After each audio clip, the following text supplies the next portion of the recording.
This is a mini meditation guided by Bombas. Repeat after me. I'm comfy. I'm cozy. I have 0 blisters on my toes. And that's because I wear Bombas, the softest socks, underwear, and t-shirts that give back. One purchased equals one donated. Now go to bombas.com/listen and use code LISTEN for 20% off your first purchase. That's bombas.com/listen and use code LISTEN at checkout. Get the Honda of your dreams during Happy Honda Days. Whether it's a rugged new Passport, Pilot with available all-wheel drive, or powerful Ridgeline, turn your dream Honda into reality during Happy Honda Days. For a limited time, well-qualified buyers can get a 1.9% APR on a 2025 Honda Passport and a 2.9% APR on a 2025 Pilot or Ridgeline.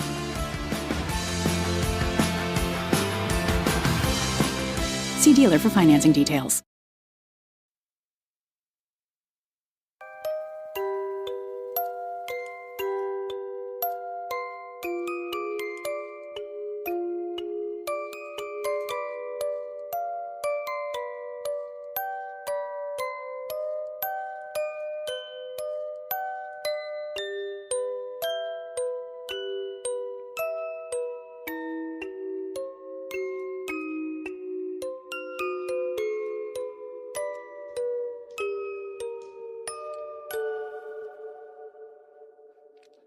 Welcome to another episode of Fringe Beyond Limits.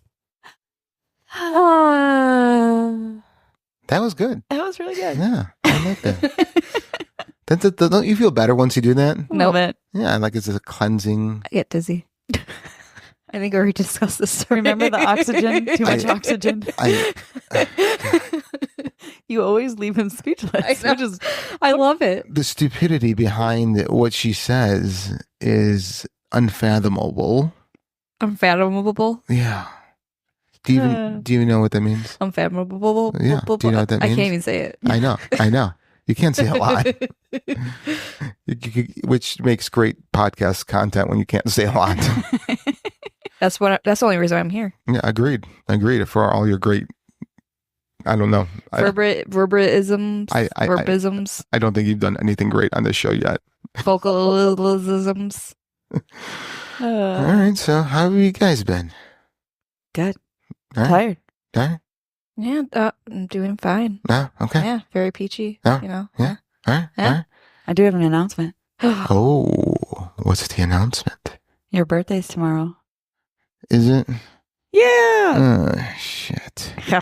You're old. I am. Do you guys know how old I'll be? 27. Close. 62. 46. I will be 32 years old. That's a lie. That is a lie. I will be 46. Yeah. Yeah. I've reached a point in age to where if I die tomorrow, nobody really fucking cares. Like, no one cares about a 46-year-old dying. It's not true. No, it is. It'd be sad for a few minutes. Your doggies would care. I mean, like you hear someone, oh, you know, a man passed away today at 46. Like, oh, well, yeah, fuck him, you know? You know, if he was like old, like, oh, I hope he had a good long life. And if they were young, oh, they didn't have a life. But when you hit like middle age, nobody cares. The middle child of ages. Yeah, pretty much. So there's like, So you either, you missed the die young notoriety. Now you just got to stick it out. Yeah, till 117. Yeah, I think once you get to your upper 50s, lower 60s, that's when people start caring again. Because then they're like, oh, they died so young, you know? But yeah, nobody cares. 40s, no. Yeah, nobody gives a shit. They're like, yeah, asshole, go to work and shut the fuck up. You probably were doing something stupid. Yes, right. So. Fell off a ladder hanging Christmas lights or something. Yeah, dude, so. Funny story. One year, I had to go up on my roof to put up the Christmas lights, so. I'm already picturing like Griswold Christmas right now. 100%. I have done that movie. Yeah. Oh, did you? Weren't there multiple? Yes. Lots of Griswold movies. Yes. Yeah, anyway, keep going. On the roof. So I text my wife and I text her, hey, going up on the roof, listen for a big bang. I'm not bringing my phone with me. and I go up in the roof and I come back down and she's still laughing from my text. And she goes, why didn't you bring your phone with you? I go, because if I fell, I don't need a broken leg, ambulance charge, ER charge, and then a new fucking phone charge. I don't want to break that too. So I'm just going to leave. And plus, what am I going to do? Be texting when I'm on the roof? 3 points of contact. Yeah, right? So, yeah, she thought that was really funny. That is funny. Yeah, I guess so. Did you fall? No, I didn't. The Big Bang? I didn't. Was there a Big Bang and you just blamed it on it being like Santa Claus? The Big Bang was me banging? Farting. Oh, Lord. Yeah, I'm very gassy. Drywall's falling apart from the rumbling. Yeah, last night my wife was like, will you go grab the thing and spray, please? And I'm like, why? She goes, it smells bad. I go, oh, what thing in spray? The air freshener? Air freshener or whatever. Because you ripped ass? Oh, yeah. You're the worst. Yeah. That's terrible. Like I told you guys a story and how she thought my farting was an earthquake was me farting, right? Yeah. Yes. Yeah. Yeah. I have some pretty good flatulence. We know. Yeah. What did Lisa used to call me? Gassy ass? Instead of grassy ass? Yeah. Gassy ass? Gassy ass. Yeah. So that's good. Yeah. All right. So yeah, let's start off with things that keep us up at night. I'll go first. Okay, birthday boy. Yeah. Since it's my birthday, and I'll cry if I want to. So I was thinking about this. If there is no death, then what does it mean to be alive? I feel like this question's too deep. It is a deep question because we can only really express living or being alive because there's an end to it, right? It's the contrast to it. What's light without dark? What's dark without light? I would say, if there's no death, and what's the point of life? What I would think would be try to do something meaningful with that life. Because there's no death? Yeah, do something that's going to change something instead of just. But don't you think you should do that? Make it meaningful in some way, shape, or form. But don't you think you should make it meaningful now because there is a death? Because it's going to end, so let's make it meaningful. So, but if there is no death, what's the point of making it meaningful? What's the point of even waking up and going to make things interesting? Because then you're stuck with it next time. Well, what next time? There's no death. There's physical death, but there's no energetic death. But that's what I'm saying right now. If there was no physical death, then what would it mean to be alive? Chaos, right? Anarchy. Yeah. Right? I mean, basically, you just do whatever the fuck you want. Living term limits.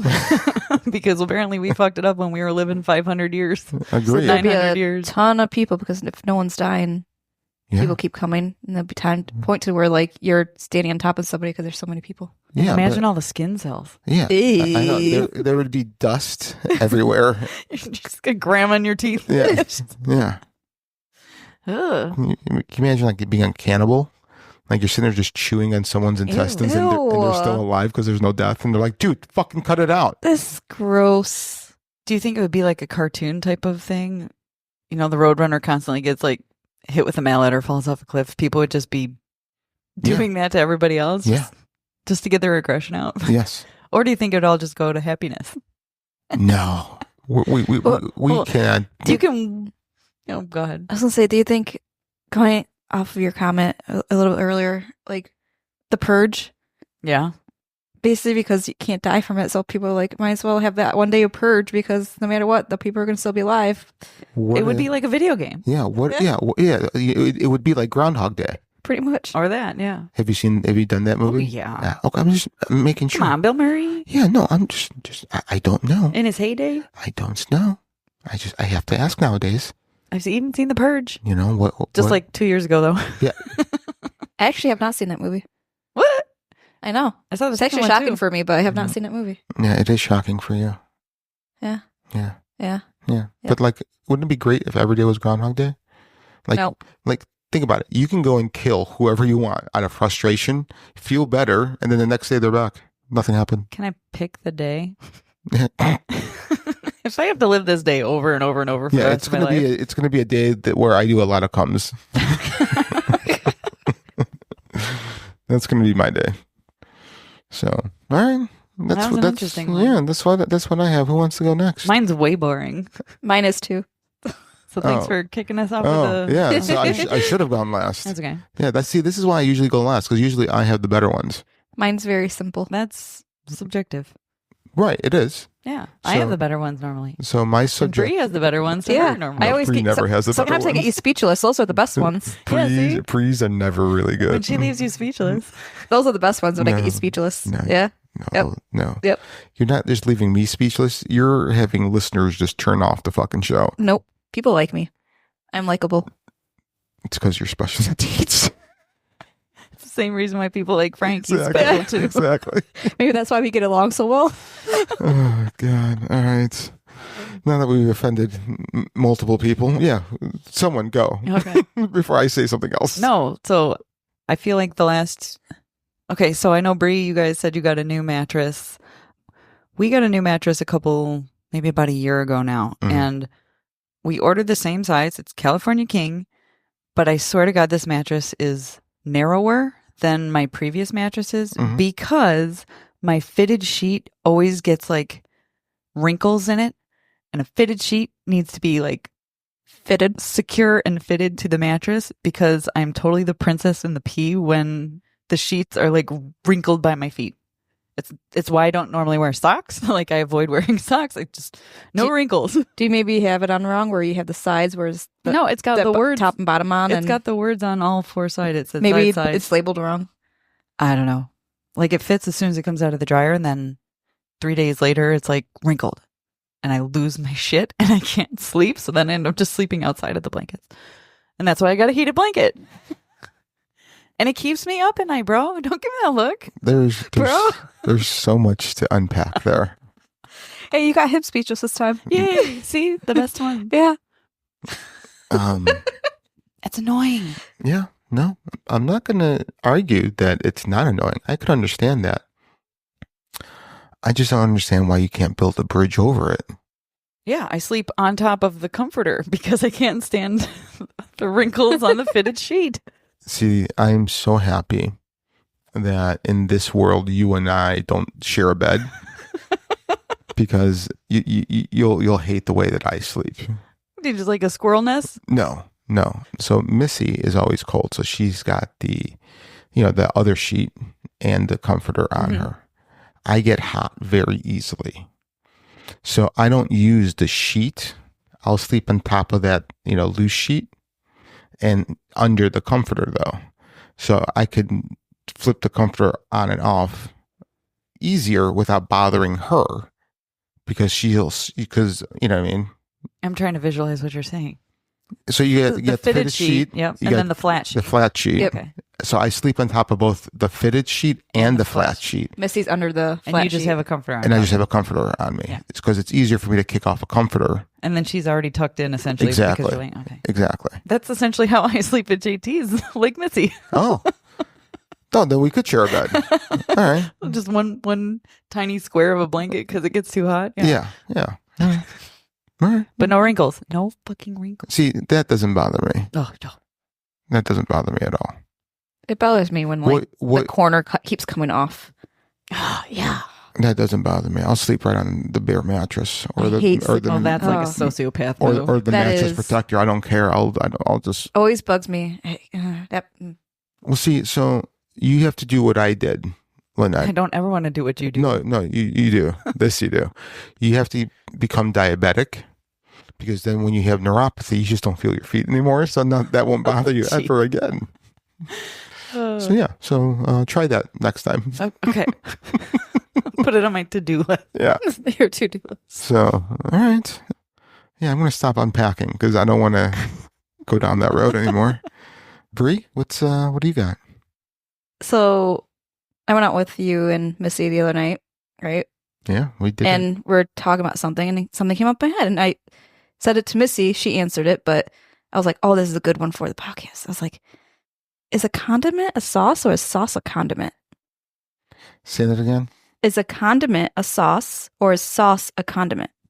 I think certain sauces can be condiments. Can certain condiments be sauces? Well, yeah, because if a sauce is a condiment, then that condiment is a sauce. So What really is the differentiation? I can't talk. It got dark in here again. It See, did. it's the devil coming Yeah, out. the devil. Let's do the Google. What? Because you can put sauce on a pizza, or you can get breadsticks and dip your breadsticks in a sauce, and then that would be So, a condiment? a condiment is a substance such as salt or ketchup that is used to add flavor to food. That could be anything. That could be anything. A sauce is a thick liquid served with food, usually savory dishes, to add moistness and flavor. You like that word, don't you? What's the name of my volleyball team? The moistness. Moist! Moist. Exclamation point. Mm. So they're like the same but different. Squish, Just squish, English. squish, squish. Ew. Gross. It's just English being complicated, maybe? Probably. But I mean, would you put, I guess they're not completely interchangeable unless you're a sociopath. Like you put ketchup on your pizza or something. Yeah, I would. Have you ever Well, had technically it's barbecue tomato sauce on sauce. pizza? I have. Oh, Yeah. it's so good. Yeah. With chicken, Yeah, barbecue Back chicken. when I used to eat meat with feet onion. Oh, that's. and bacon, yeah. I always forget about your eating disorder. Meat That's with okay. feet.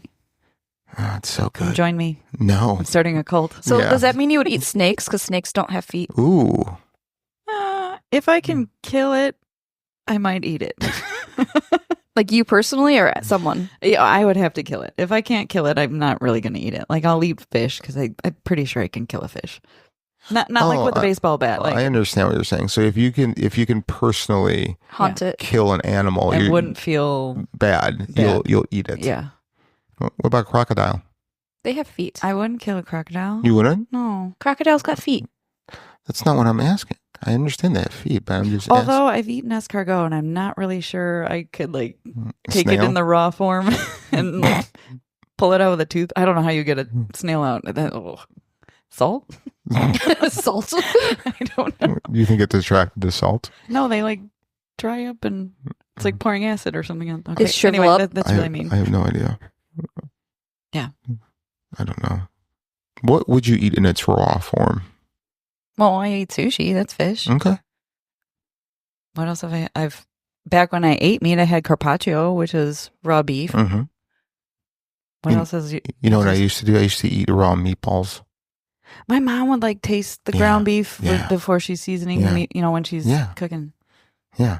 It's Oh, like, so isn't that good. how you get like E. coli Yeah. and salmonella and Yeah. all that? But that's also why I have like a strong immune system now. As a kid, I used to sneak raw Sneaky meatballs. raw meat. You're yeah. a vampire. Yeah, very much.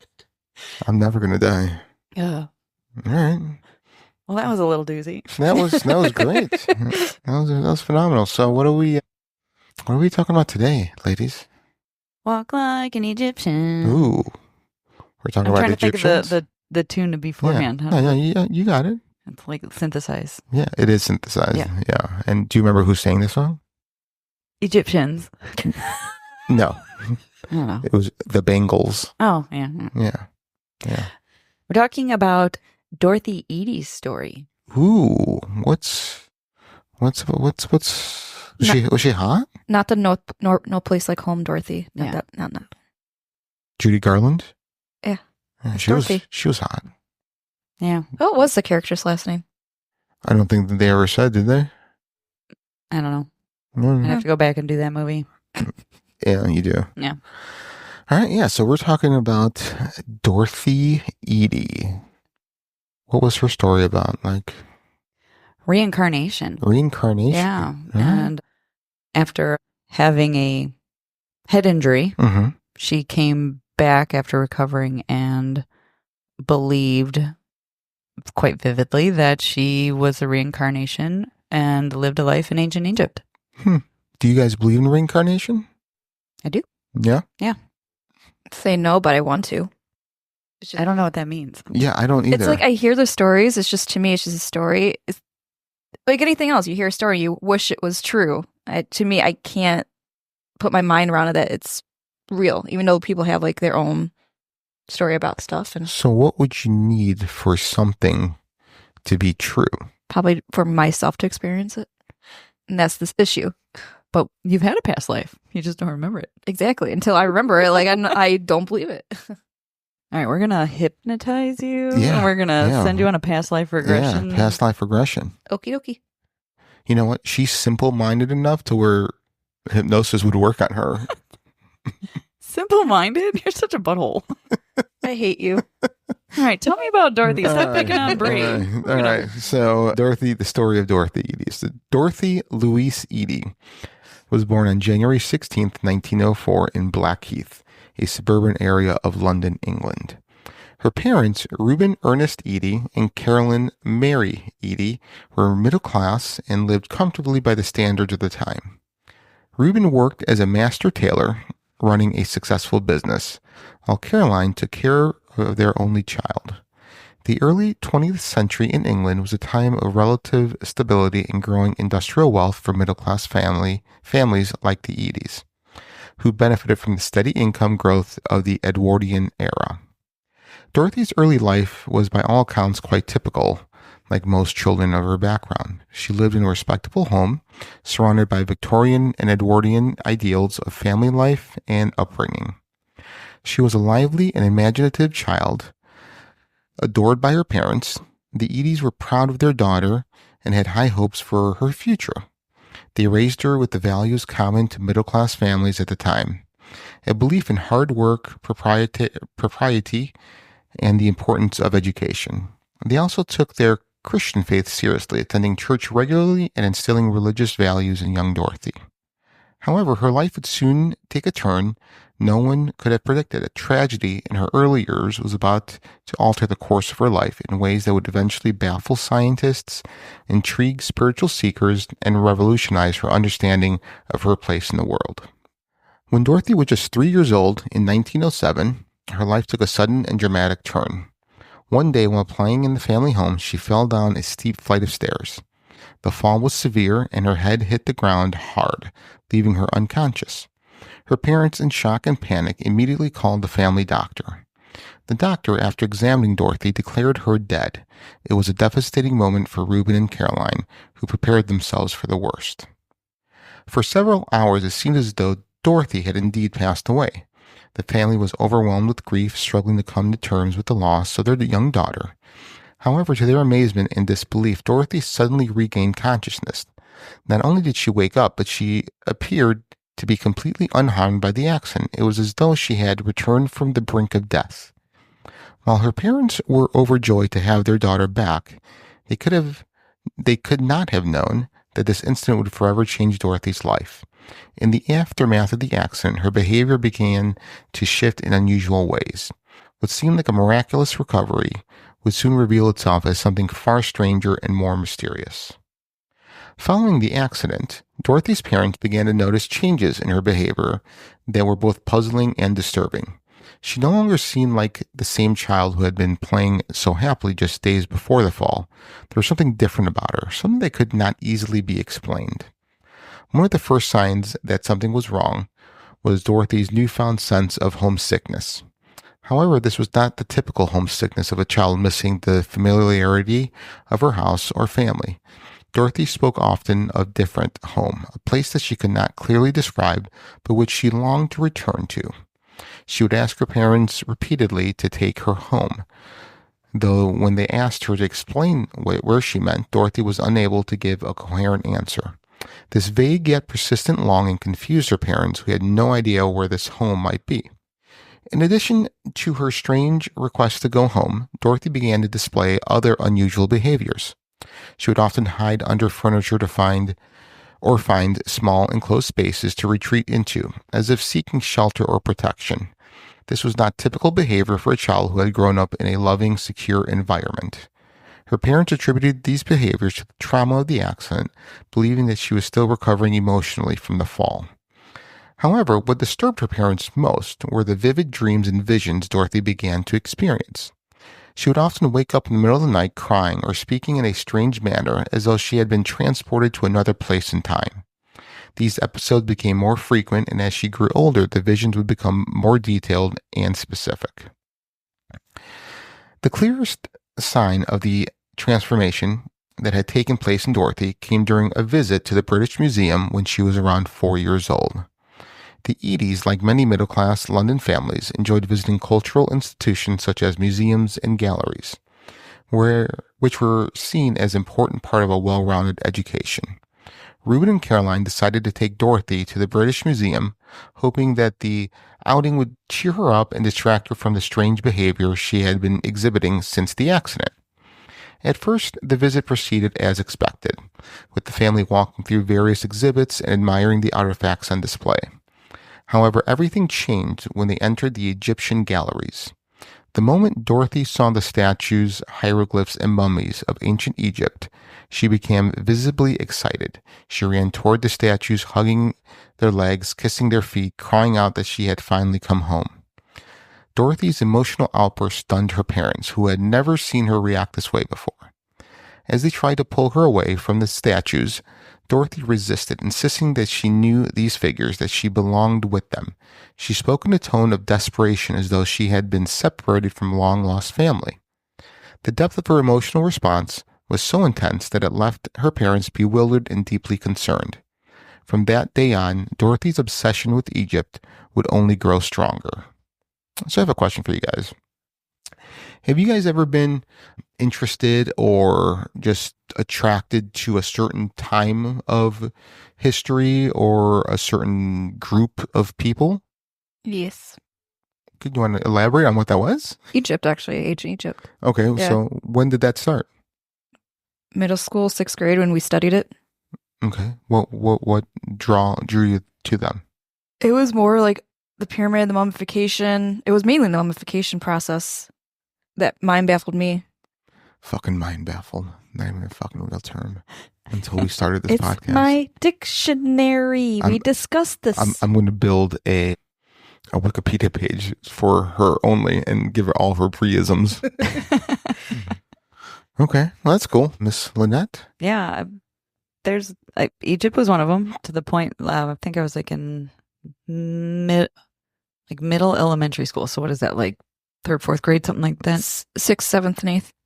No, like the Middle- middle part of elementary school. So it was, Elementary school is 3rd, 4th. Yeah. something like that. Okay. To the point where my mom actually found a pen pal program, like back when pen pals were a thing. Oh, wow. And I had a pen pal who lived in Cairo, and we chatted for a couple of years or whatever. Yeah.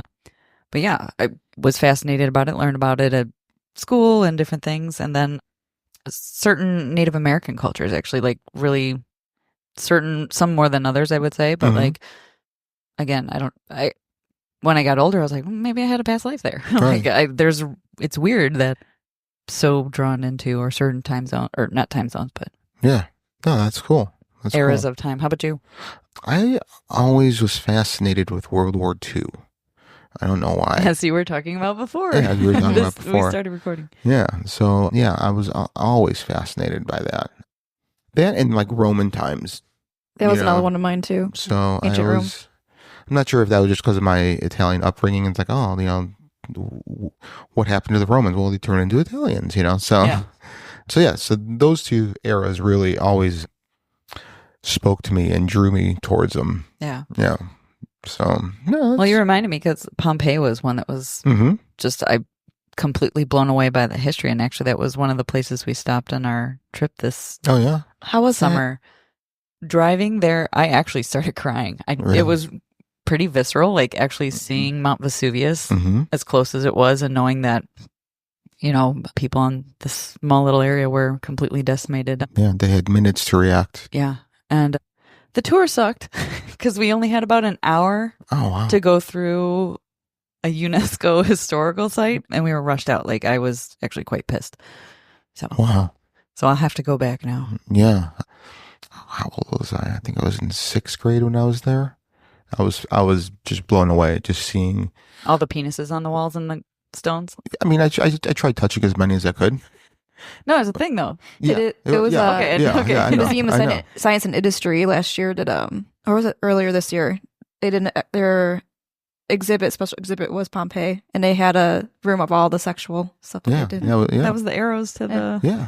Yeah. There's like a sign that says must be 18 or older, or else accompanied by an adult to go in this area. Yeah, no. So I tried to touch as many as I could when I was there. So that's when I think my kink started. I mean, when we were there was actually my mom and I snuck away from the group and started walking around, and they didn't have it roped off Right. They didn't have people working there, but there were straight up just bones in a little corner. Like there was no sign saying "Don't cross here." Like Right. we're working on it, but they Right. keep finding Yeah. more and more things. Yeah. It's. I mean, trying to wrap your mind around what would you do in those final moments, Right. You know, I mean, it was crazy. Like, yeah. Well, what was your Die Hard quote? In those final moments, what'd you say? What would I say? Remember? Oh, yippee-ki-yay, motherfucker. Yeah, there you go. Yeah, that's what it was. Yeah. Yeah. Anyway. All right, cool. So, over the next few years, Dorothy's fascination with ancient Egypt deepened. She would often speak of a place she called her real home, describing it as a vast and beautiful land filled with temples, gardens, and a powerful river. These descriptions were unusual for a young child, especially one with no formal exposure to the history of Egypt. Dorothy's parents, while disturbed by her strange behavior, assumed that she had picked up some ideas from picture books or stories, and that her imagination had created these visions of a far-off land. However, Dorothy's memories were far more specific than her parents realized. She would describe scenes of religious ceremonies, elaborate temple rituals, and the daily life of a priestess. She spoke of walking through grand halls filled with towering columns, performing sacred duties, and offering prayers to gods she named as Osiris, Isis, and Horus. These details went beyond anything she could have learned from books or stories aimed at children. It seemed that Dorothy had knowledge of ancient Egypt that was far too advanced for someone of her age and background. As Dorothy entered her teenage years, her fascination with ancient Egypt only deepened as her dreams, visions, and memories returned with frequency and intensity. She would often dream of walking through grand temples where she could vividly recall the colors, smells, and sounds of the ancient world. In these dreams, she saw herself dressed in the white linen robes of a temple priestess, performing rituals and offering prayers to the gods. She described these visions with remarkable detail down to the specific arrangement of rooms in the temple and the intricacies of the hieroglyphs inscribed in the walls. This outward obsession began to isolate her from her peers and even from her parents. For a young girl growing up in Edwardian England, her behavior was seen as strange. Most teenage girls of the time were concerned with socializing, preparing for marriage, or learning domestic skills. Dorothy, by contrast, had no interest in these things. Instead, she spent her days immersed in books about Egypt, drawing pictures of temples and pharaohs, and recounting vivid memories of a life she believed she had lived thousands of years ago. Dorothy's social isolation became more pronounced during these years. Her classmates found her so they avoided her. She spoke often of her other life, returning to herself as someone who had once been part of Egypt's ancient world. She would talk about religious ceremonies, temple practices, and the gods of Egypt, as though she had lived through those experiences firsthand. This unnerved her teachers and classmates. Why do you think it would unnerve them? I mean, you're talking like early 1900s. I guess. I guess. It's just something strange to be unnerved about. Like, well, if she's talking about religious, I don't know. I mean, You're talking about stuff that they're just It's not just not comfortable. normal, Yeah. I guess. I mean, everybody lived in cookie cutter houses. Everybody had the same hairdo. You know, it's just, Yeah, all right. Touche. At home, Dorothy's behavior became Touche. Touche, touche. Touche. I'll douche you. Ew. If you douche me. No? I wish I never said anything. I know, you shouldn't. Don't open that door for me. Sorry. It's all right. At home, Dorothy's behavior became a source of concern for her parents. They had hoped her fascination with Egypt was just a phase she would grow out of, but instead it became more intense. Dorothy began to express a deep longing to return to Egypt, a country she had never visited, and she would often become despondent and withdrawn when talking about her real home. This sense of homesickness for a distant, ancient land only deepened the divide between her and her family. Her concerned parents sought medical advice. They took her to several doctors and psychologists, hoping to find an explanation for her obsession with Egypt. Some doctors suggested that her childhood accident had caused lasting psychological effects, possibly brain damage. Others thought she might be experiencing delusions or developing a mental illness. However, none of these diagnoses seemed to fit Dorothy's case perfectly. She was otherwise healthy and capable of functioning in daily life, except for her overwhelming fixation of ancient Egypt. During this time, Dorothy also struggled with questions of faith and spirituality. She had been raised in a Christian household, and her parents were devout churchgoers. However, Dorothy found it increasingly difficult to reconcile the teachings of Christianity with the memories and beliefs that dominated her thoughts. She felt a deep spiritual connection to the gods of ancient Egypt, particularly Osiris, Isis, and Horus. And she believed that her true religious path lay in the ancient world. Dorothy's rejection of Christianity was a source of tension within her family. Her parents, already concerned about her behavior, were dismayed by her refusal to attend church or participate in religious activities. Dorothy, for her part, felt that her family could not understand her spiritual experiences. She began to secretly perform ancient Egyptian rituals in her room, lighting candles and offering prayers to the gods of Egypt. These rituals gave her a sense of comfort and connection to her past life, even as they deepened the divide between her and her family. At one point, Dorothy considered joining a Christian convent, believing that a life of religious devotion might help her find peace. However, she quickly realized that her true devotion was not to the Christian faith, but to the gods of ancient Egypt. She felt a profound calling to return to Egypt and continue the spiritual work she had began in her past life.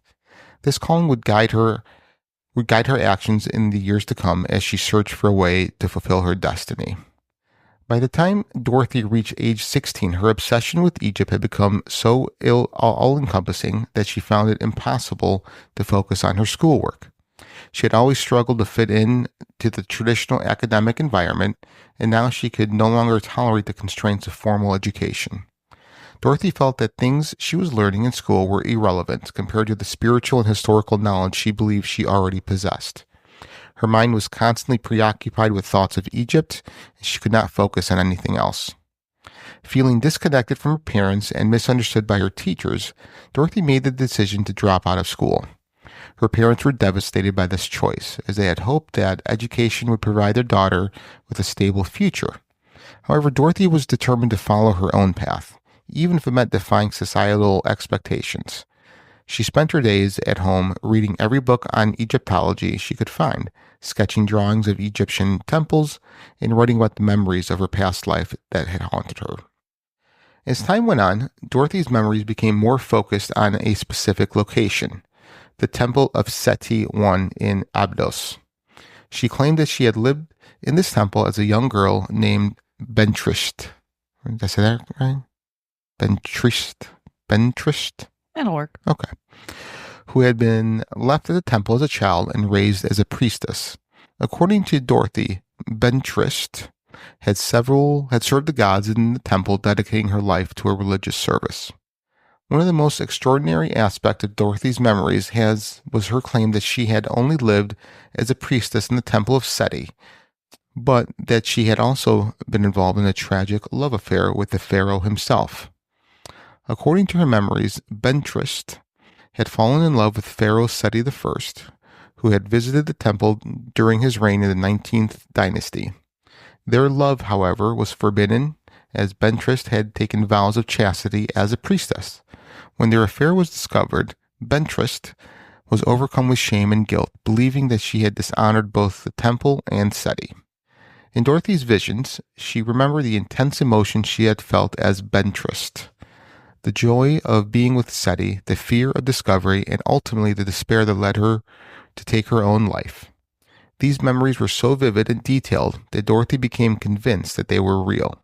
She believed that she was the reincarnation of Bentrist, a soul that had been reborn into the modern world to complete a journey that had been left unfinished thousands of years ago. Dorothy's memories of her past life were not fleeting or dreamlike. They were constant presence in her mind, influencing her thoughts, emotions, and actions. She felt a deep sense of longing to return to the temple where she had lived as Bentrist and to reconnect with the spiritual world of ancient Egypt. This longing would drive much of her future decisions, actions, as she sought to make sense of her place in the world. I'm sorry. Yeah. I'm sitting here thinking. but like not just the regular version, the Pest. Oh my God. By John Langman song. Yeah. Yes. So as you read, I'm like hearing you read to those to that the beat. sound. Yeah. To that beat. Oh my God. All right, listen, I'm just happy I don't have these weird thoughts on my own. Like other people have weird thoughts too. So I love it. One of the few moments of encouragement Dorothy experienced during this difficult time came when she attended a lecture by Sir E.A. Wallace Budge. What the fuck? Sir I was E.A. waiting for Brie to say Wallace something. She's like, why do Budge. people have 16 names? Pretty Well, here's much. another one. Yeah. One of the most prominent Egyptologists of the early 20th century. Budge was the keeper of Egyptian and Assyrian antiquities at the British Museum, and he had written extensively on ancient Egypt, religion, and hieroglyphs. Dorothy had long admired Budge's work, and she was thrilled at the opportunity to hear him speak in person. After the lecture, Dorothy summoned the courage to approach Budge and introduce herself. She told him about her passion of Egyptology and her belief that she had lived in previous life in ancient Egypt as a temple priestess. Although Budge was understandably skeptical of her claims of reincarnation, he was impressed by her knowledge of Egyptian history and religion. He listened patiently as Dorothy described her memories of the temple of Seti I and her experience. This episode is brought to you by Progressive Insurance. You chose to hit play on this podcast today. Smart choice. Progressive loves to help people make smart choices. That's why they offer a tool called Auto Quote Explorer that allows you to compare your Progressive car insurance quote with rates from other companies. So you save time on the research and can enjoy savings when you choose the best rate for you. Give it a try after this episode at Progressive.com. Progressive Casualty Insurance Company and Affiliates. Not available in all states or situations. Prices vary based on how you buy. Get the Honda of your dreams during Happy Honda Days with a sporty new Civic, Accord, HR-V, or CR-V. For a limited time, well-qualified buyers can get a 2.9% APR on a 2025 Honda Accord or CR-V, a 4.9% APR on a 2025 Civic, and a 3.9% APR on a 2025 HR-V.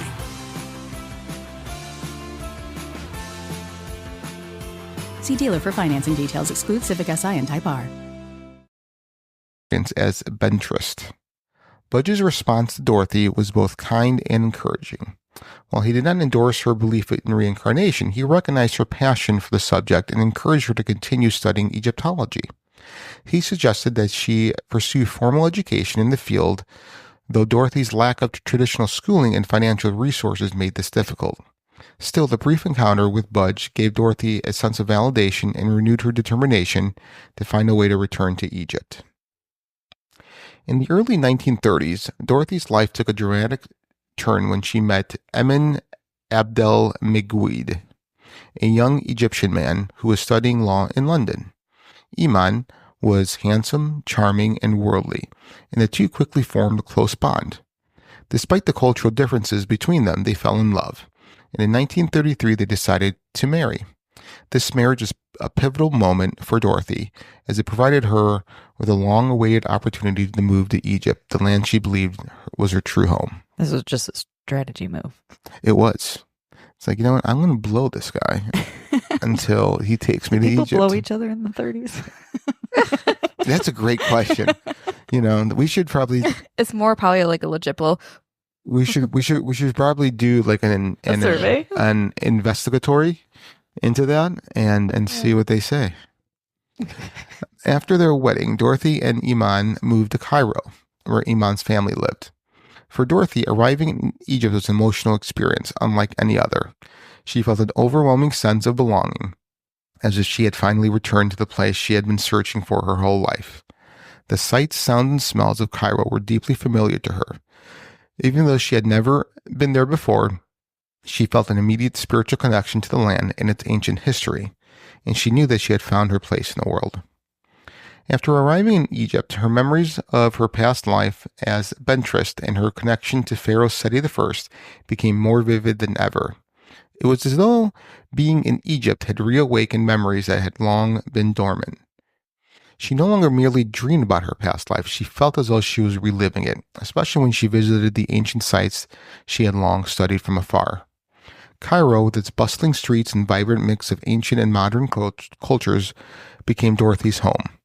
But it was the spiritual landscape of Egypt, the temples, tombs, and monuments of the past that truly drew her in. Despite her joy at being in the country she believed to be her true home, Dorothy's spiritual life was one of profound intensity. One of the most extraordinary aspects of Dorothy's spiritual life in Egypt was her claim that she remained in contact with the spirit of Pharaoh Seti I. According to Dorothy, Seti's spirit would visit her regularly, both in dreams and during her waking hours. I mean, is this like Incubus? I want to say, is this incubus? Is this incubus style? Maybe. I mean, if they were very in tune to spiritual practices, maybe they conjured a way to do it. Ooh la la. I hope this gets juicy. Moisty juicy. These encounters were intensely personal, and Dorothy spoke of them with great reverence. She believed that Seti's soul was watching over her and guiding her as she carried out the spiritual work she had been tasked with in his life. I feel like I'm in this like that late night sex talk I know, I did that on the radio. Thanks, Dr. Drew. Yeah, I'll stop that now. Dorothy described Seti as a wise and compassionate figure filled with a deep understanding of the human condition. She stated that during their encounters, Seti would reassure her and offer guidance on how to navigate her modern life while maintaining her spiritual connection to the ancient world. Dorothy believed that their love had endured beyond death and that they were destined to be reunited in the afterlife. In 1935, Dorothy gave birth to a son whom she named Seti, after the pharaoh she believed she had loved in her past life. Like Hubs was okay with this? I guess. I mean, remember we did that one article in the beginning where the lesbian couple had the ghost. Oh, the threesome. The thruple? The thruple, yeah. The grupple. Yeah, it was Grupple. It was grupple. It was the ghost. But I mean, she confided in her husband that she's reincarnated and she was in a relationship with Seti. And did she really get pregnant by a husband? Right. Or did she's going to name the kid after? You're right. Did Seti's ectoplasm. Pharaoh Seti with an I, a baby Seti with a Y. With a Y. Yeah. Yeah. There's some hijinks going on. I need a paternity test. Yeah. Yeah. Maury. And you are not the father. I would love to do a skit of the ancient world with Maury Povich. That would be awesome. Like the first chapter of the Bible. Yeah. Like so-and-so beget so-and-so. Yeah. Sorry, bud. Yeah. You ain't the father. Right. Yeah. Yeah. Like, I think that'd be so funny.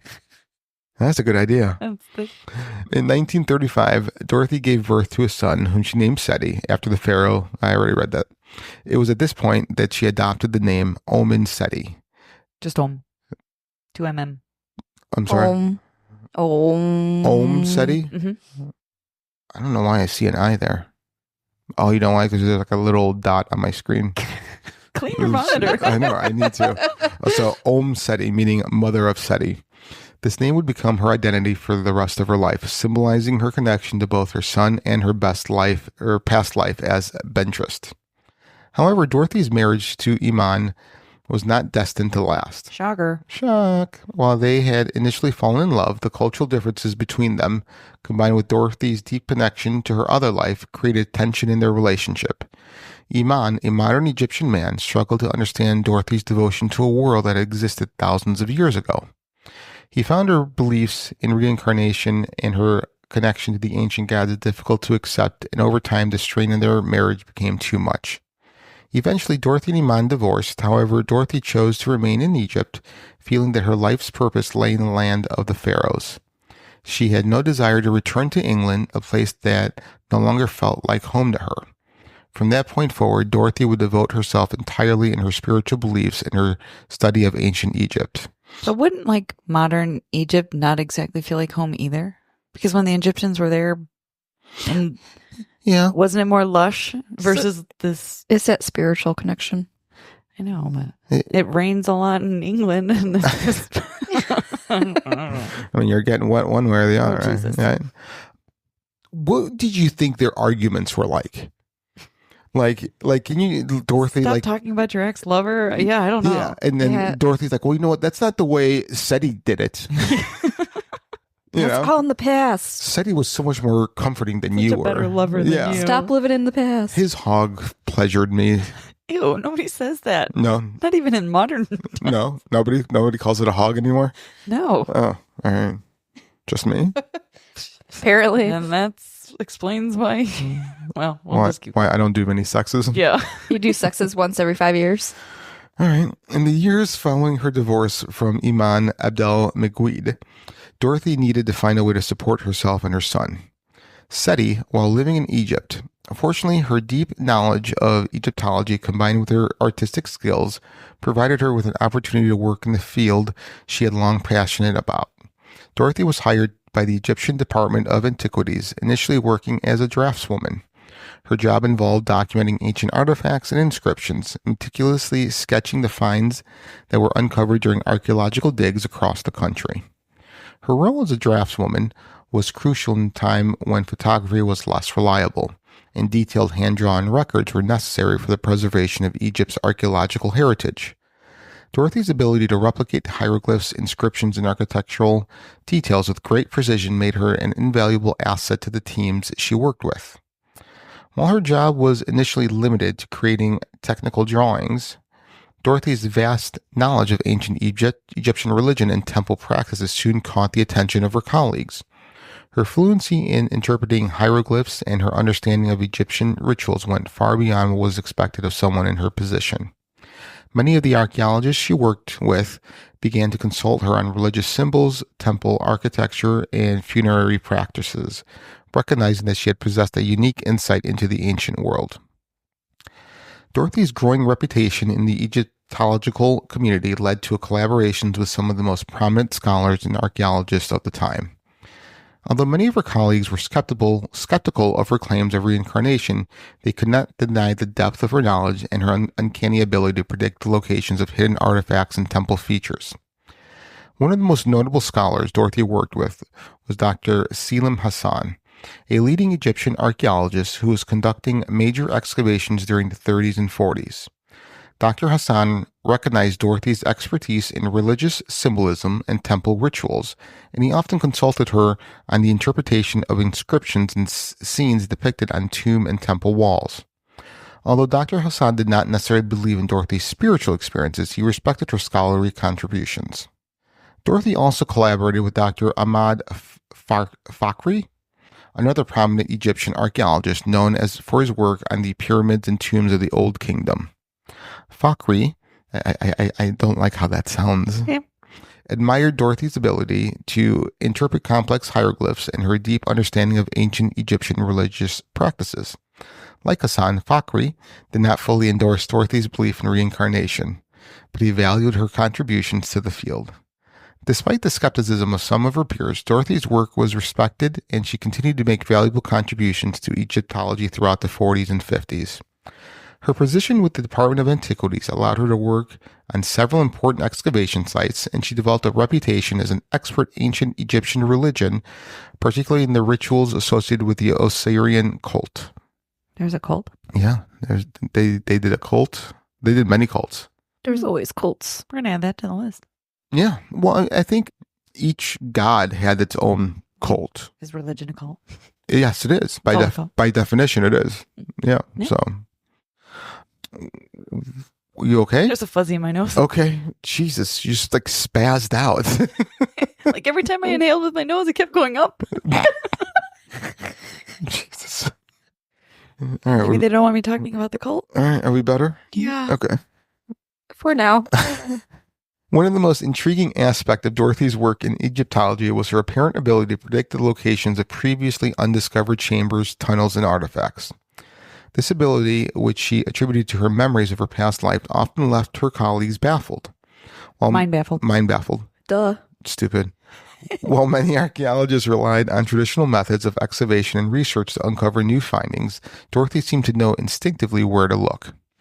One of the most famous examples of this occurred at the Temple of Seti I in Abydos, where Dorothy would later live and work.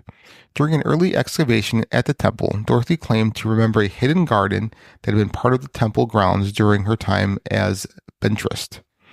At first, her colleagues were skeptical, as there was no evidence to suggest that a garden had ever existed in the area she indicated. However, after conducting further excavations, they uncovered the remains of a garden, complete with a water well, exactly where Dorothy had said it would be. This was not an isolated incident. Throughout her career, Dorothy made several predictions about the locations of hidden chambers, burial sites, and other archaeological features, many of which were later confirmed by excavations. While some archaeologists believe these predictions were mere coincidences, others found it difficult to dismiss the accuracy of her knowledge. For Dorothy, these discoveries were not the result of guesswork or luck. She believed that her memories of her past life were guiding her, allowing her to recall the layout of the temples and the tombs she had once known intimately. Whether or not her colleagues believed her claims, there was no denying that Dorothy's knowledge and insights were valuable to the field of Egyptology. By the 1950s, Dorothy had been living in Egypt for nearly 2 decades. Her work with the Department of Antiquities had earned her respect within the Egyptological community, and she had established herself as both a scholar and a spiritual figure. However, it wasn't until she moved to Abydos that Dorothy felt she had truly fulfilled her life's purpose. In the 1950s, Dorothy was offered a position to work at Abydos, assisting with the excavation and preservation of the Temple of Seti I. She jumped at the chance, knowing that this was where she belonged. Moving to Abydos felt like coming home for Dorothy, and she quickly settled into life at the site.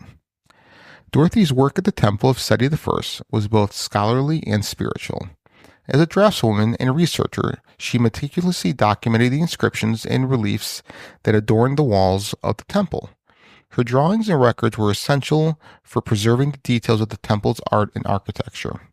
But for Dorothy, this work was not just about academic preservation. It was about honoring the gods and the ancient traditions that she believed were still alive in the temple.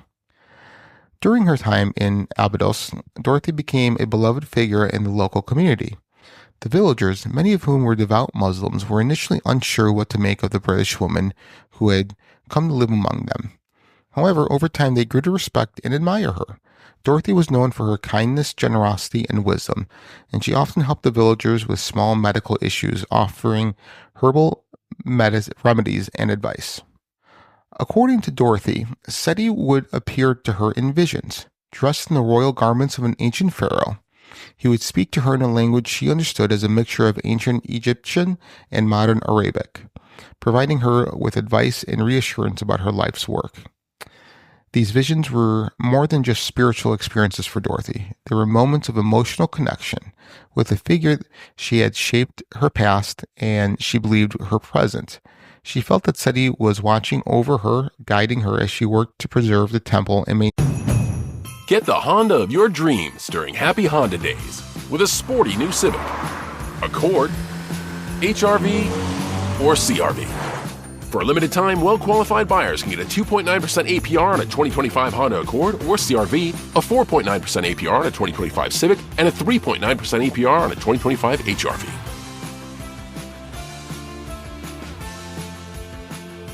See dealer for financing details. Excludes Civic Si and Type R. You will be like God. Human unity with God was severed, and through it all, God's promise remained true. Follow me, Abram, and I will make you great. This is the chosen people. Listen to the chosen people at thechosenpeople.com. That's thechosenpeople.com.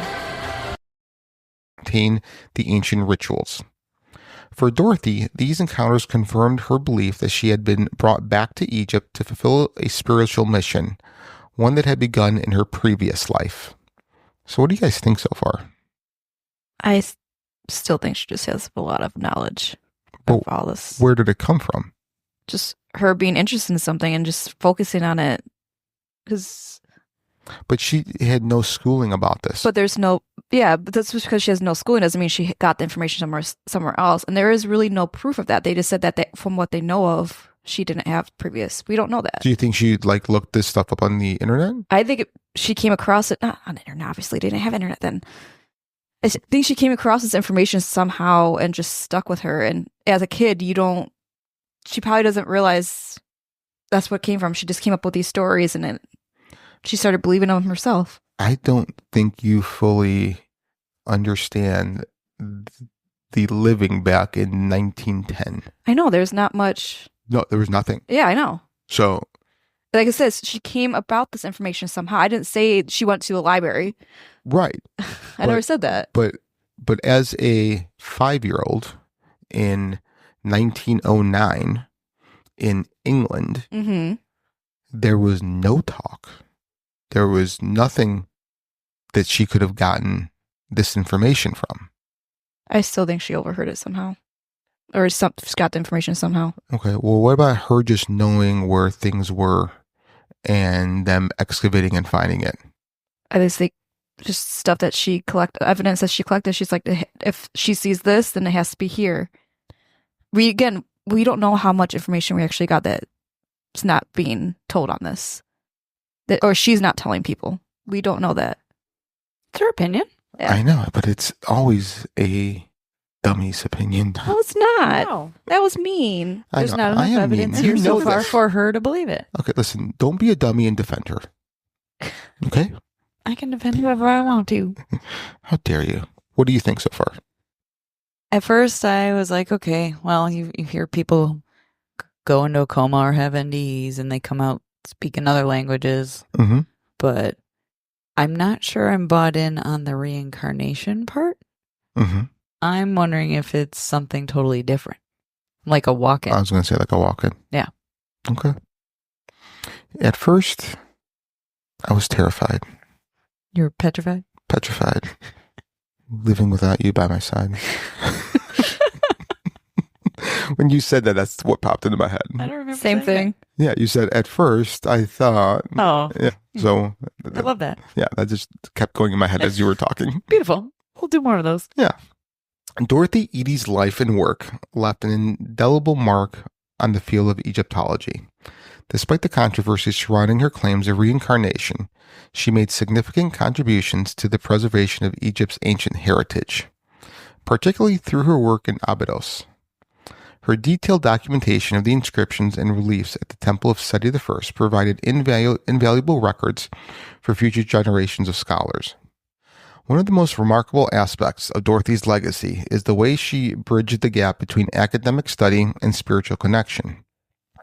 For many Egyptologists, the study of ancient Egypt is purely scholarly pursuit focused on uncovering historical facts and preserving artifacts. Dorothy, however, approached Egyptology with both academic rigor and a deep spiritual reverence for the ancient world. She believed that the monuments, temples, and tombs of Egypt were not just historical artifacts, they were living connections to the divine. So, Yeah. There's one thing that kind of bugs me, and maybe we need to call Karen up and ask her about this. So I was going to bring that up too. So, I find it interesting that a lot of, like it said, a lot of study is purely academic. They go to a site they don't really know, and Mhm. they take a very academic, sanitized view of it. Mhm. But when they can't figure, and I'm just kind of using a universal they Sure. here, but when they can't figure out what this object is for, what this room is for, what this writing says, it almost always gets chalked up to maybe it's something spiritual. Yeah. But like, why is the dig site, the uncovery, the research, why isn't it looked at from a religious or spiritual perspective? What do you think? Because maybe that would answer a lot more questions. What do you think the difference is from taking a scholarly approach over taking a spiritual approach? What do you think that the different?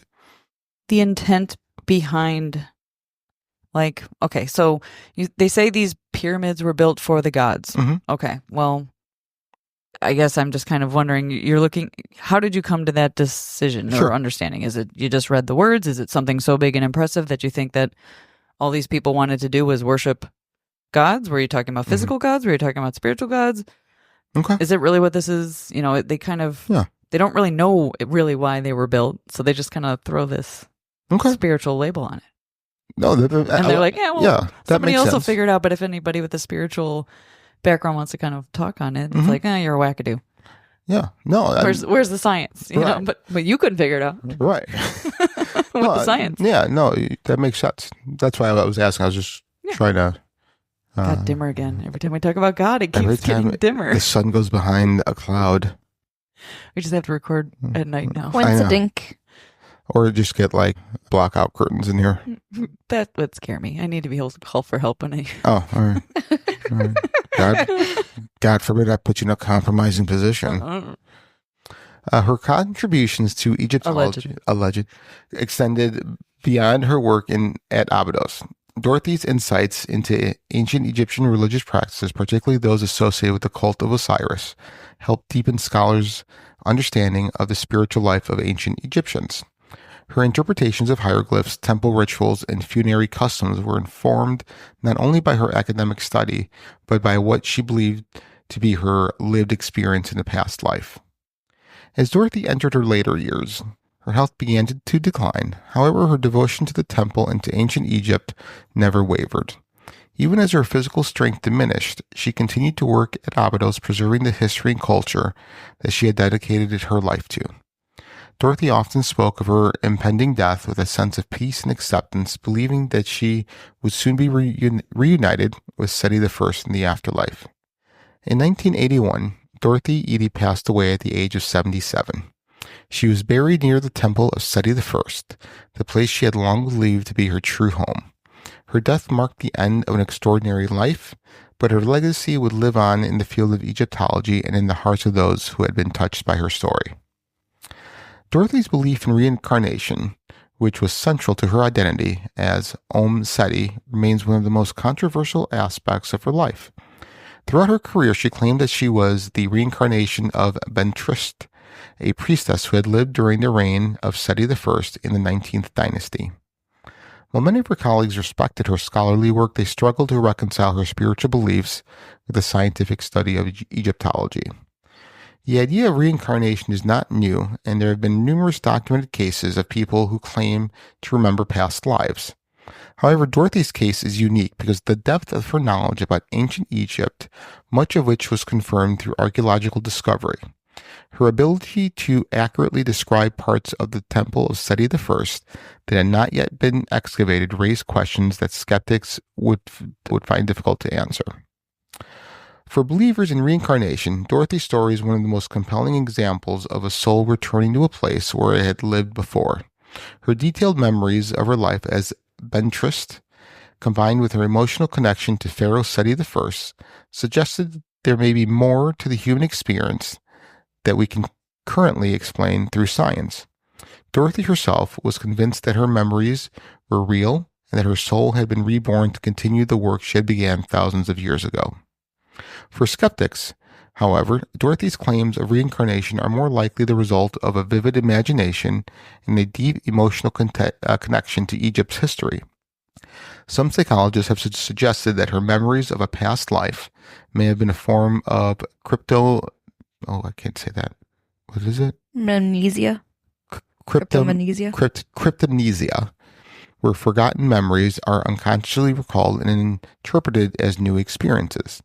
Others believe that Dorothy's passion for Egyptology combined with the trauma of her childhood accident may have led her to create an elaborate fantasy world in which she would escape the constraints of her modern life. Regardless of where one stands on the issue of reincarnation, Dorothy Eady's life raises important questions about the nature of memory, consciousness, and the possibility of life beyond death. Her story continues to captivate both scholars and spiritual seekers, and it remains one of the most intriguing cases of alleged reincarnation in modern history. The life of Dorothy Eady, or Om Seti, is one of the most extraordinary stories of the 20th century. Her journey from a London child who suffered a near-fatal accident to a reincarnated priestess living and working in Abydos challenges our understanding of life, death, and the human soul. Where one believes in her claims of reincarnation or views her story as a fascinating psychological case, there is no denying the profound impact that Dorothy had on the study of ancient Egypt. Her legacy is one of devotion to Egyptology, to the gods of ancient Egypt, and to the belief that life continues beyond death. Dorothy's story continues to inspire awe and wonder, and her life serves as a reminder that that there are mysteries in the world that may never be fully explained. For as long as people seek to understand the past and explore the possibilities of life after death, the story of Om Seti will remain a source of fascination and inspiration. So, what do you have to say over there, Miss Lynette? I'm just, how do I say this? So, I still find her story interesting. Obviously, I like the location because I too find it interesting. There is also another theory out there that memories can be shared upon incarnations. So you might not have to live that life, but you can get an imprint of someone's life to give you basically the Cliff's Notes version of places, times, locations, events, that sort of thing. So there's also another theory that like if somebody does die a walk-in, I don't think we like really explained it when I said walk-in earlier. No. So there's a theory that if someone is near death, they are essentially asked on a spiritual level, do you want to stay or do you want to leave? And if they want to leave and if the physical body is still healthy enough, or maybe even not, another soul could be asked, would you like to come in and take over? And that kind of explains why people come out of comas or NDEs with weird abilities and things of that nature. So if all that's to say, I guess where I was kind of going with the imprint of memories is, you know, you had fascination with Egypt and you World War II, yet we live in rural Chicagoland suburbs. Like, would we ever pick this? Like, you didn't come here and say, oh my God, I remember this place. It's so wonderful. This is exactly where I want to be and it's home. Or maybe you do. I don't know. But I don't. So why do we pick these places? Just not the memorable life. We just got, maybe we got an imprint of impactful moments in history. Does that make sense? I feel like I'm blabbing. Yeah. No, you are blabbing, but it does make sense. What you're making does make sense. Yeah. So we've talked about walk-ins before. Personally, I am not sold on that. Okay. Just from what I understand, you choose a body, you choose lessons to be learned. You have the soul contract with others that you help them along their way, and they help you along yours, and that's why people come in and out of your life either fast, you know, or they're lifelong, you know, in your life. So yes, I'm not sold on the walk-in. What I do think may have happened is when she hit her head and it was pronounced dead, when she came back, whatever veil that is put there to not let us see the spiritual and past lives was lifted for her for some reason. I'm just laughing. Like when a piece of technology doesn't work, you shake it really hard and then then it starts working. Like maybe she bonked her head and now the wire's connected. And she can recall the memories. Or like the old Nintendo games, you'd have to blow in them. Maybe like someone like blew in her mouth or face or something. Oh, maybe she had CPR. Maybe that's what CPR does. Yeah, maybe. It's like we're like Nintendo games. Just so I listen. There's no way for her to know where these places were buried, because like you were trying to explain, Bree, that, well, if she knew of one place, then she knows wherever. But the Egyptologists who studied and were excavating there didn't even know of these places. So my thing was that I didn't say like this because she knows one, she knows another. It's more she's studying with these Egyptologists, doing what she does. She's doing more of her own study. And it's always like one person might not know it, but one other one's probably like, okay, this is connecting the dots for me. And that could be happening with her. And she just got lucky, or she she just saw some pattern and she's like, hey, like it could be anything. Listen, you have a better chance of calling out the winning lottery numbers tonight than that happening. You never know, though. No, I do know. No, you don't. I do. I'm not sure if I'm biased to what I think. Clearly, yeah. Obviously. So you're wrong. You suck. And so you still on the fence there? Or are you still a non-believer? I'm still a non-believer, yeah. I don't think your brain will allow you to believe because it's already full of capacity. So any new information You're just on me today. You wish. Ew. Oh, God. You wish. Quick, escape the room while you can. Yeah. You The window's can't. cracked. You can't. It's locked from the inside. Missy! Help! She has headphones on. She can't hear you. Oh. Damn it. I know. I actually gave her some Benadryl. She's passed out. Give her Benadryl mixed with NyQuil. She'll be out for a few. There. Yeah. Hey, That's why she didn't want to wake up this morning. She celebrated 20 years at her school. Wow. Which is a milestone for me because I have qualified for her benefits if she passes first. So her pension and all that. So this is not about Missy. This is about Frank. It's about me. It's always been about me. So I told her she's got a couple years left because I'm not going to make it look too suspicious. Yeah. Okay. Yeah. So I'm set. I'm good. You better Allegedly. say just kidding. Yeah. Allegedly. All right. So, all right. Anything else to add to this story? You guys, any other opinions? Nope. I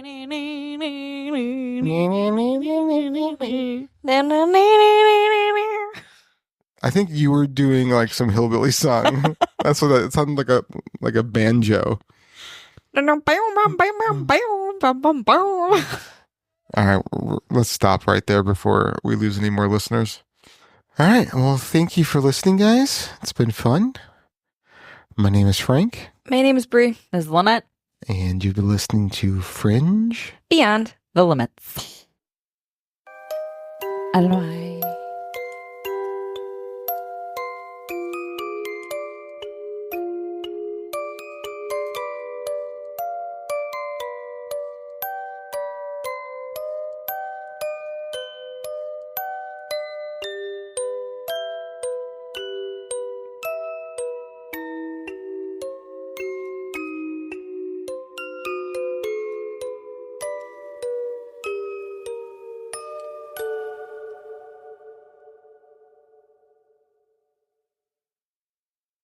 You will be like God. Human unity with God was severed, and through it all, God's promise remained true. Follow me, Abram, and I will make you great. This is the chosen people. Listen to the chosen people at thechosenpeople.com. That's thechosenpeople.com.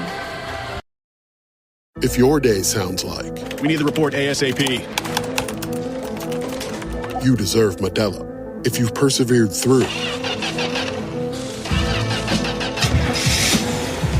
you deserve this rich golden lager with a crisp but refreshing taste. Or if you overcame, 2 more reps, 2 more. You deserve this ice cold reward. Modelo, the Remarkable Fighter. Drink responsibly. Beer imported by Crown Imports, Chicago, Illinois.